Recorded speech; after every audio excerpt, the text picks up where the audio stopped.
Terima kasih waktunya Pak Toto, sudah ada di Kendari nih, kebetulan Bapak lagi di Kendari Pak. Iya. Saya mau manfaatkan waktu, mau nanya-nanya sedikit ini Pak. Ada teman-teman ini, apa ya, dari dulu jadinya sopir angkot. Sampai sekarang sudah tua masih jadi sopir angkot juga. Iya, iya. Tidak ada perkembangan untuk memotivasi diri sampai ke jenjangnya menjadi pemilik angkot. Begitu. Ada juga kuli bangunan. Dia padahal dia mahir Pak, rajin dari pagi pulang malam dan kerjanya mahir. Tapi kehidupannya begitu-begitu saja Pak. Itu ada salahnya di mana Pak ya kira-kira menurut Pak Toto?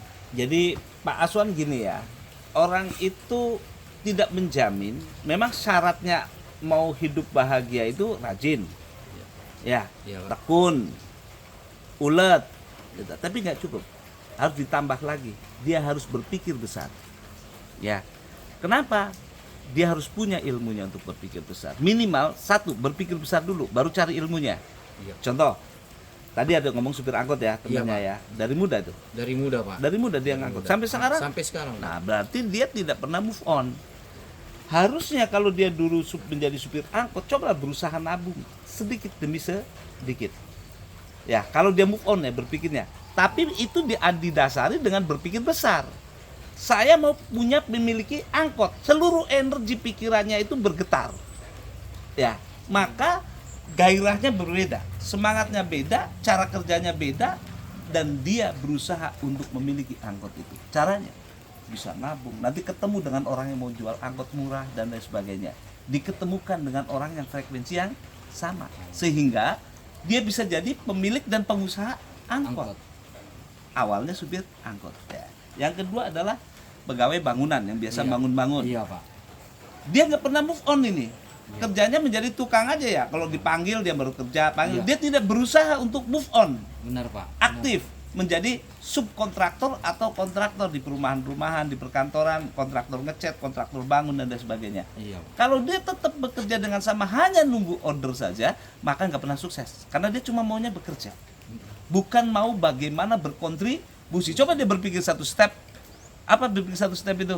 Dia berpikir bagaimana kawan-kawannya para tukang-tukang tadi yang sulit mencari lapangan kerja, dia rekrut, dia buka, nawarin ke perumahan, ke teman bahwa saya punya kartu nama kontraktor renovasi rumah, kontraktor ini.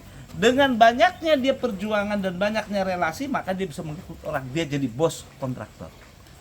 Hanya cara berpikir saja. Ngerti benar? Iya, Pak. Kalau cara berpikirnya kecil, dia akan jadi kecil. Kalau cara berpikirnya gede, maka seluruh energi, frekuensi, gelombang di dalam pikiran kita, otak kita akan ketemu dengan orang-orang yang satu frekuensi. Gitu. Ya, jadi kita juga, you mau gede nih, omset, you mau besar ini perusahaan, mikirnya harus besar. Makanya kenapa tema kita merajut Nusantara, sehingga kita semua bergerak untuk merajut Nusantara, Pak. Itu karena kita berpikir besar. Jelas Pak Aswan? Jelas Pak. Ya. Iya, Pak. Jadi Jelas. harus berpikir besar, nggak boleh berpikir kecil. Siap. Berpikir besar dikawal dengan rajin, dikawal lagi dengan apa? Disiplin, dikawal lagi dengan kegigihan, dikawal lagi dengan keyakinan dan keberanian. Insya Allah pasti bisa tercapai. Iya, Amin. iya. Siap Pak. Masalah selalu ada, tetapi jangankan ada masalah mundur, maju terus, ya akan ketemu jalannya. Karena pikiran kita sudah besar, insya Allah dengan doa kita berpikir besar, maka kita diketemukan dengan orang-orang yang satu frekuensi untuk menjadi sama-sama besar. Itu Pak Aswan. Oke Pak, terima kasih banyak Ya, pencerahannya terima Pak kasih. Toto, terima kasih. Ya. Selamat siang Pak. Ya,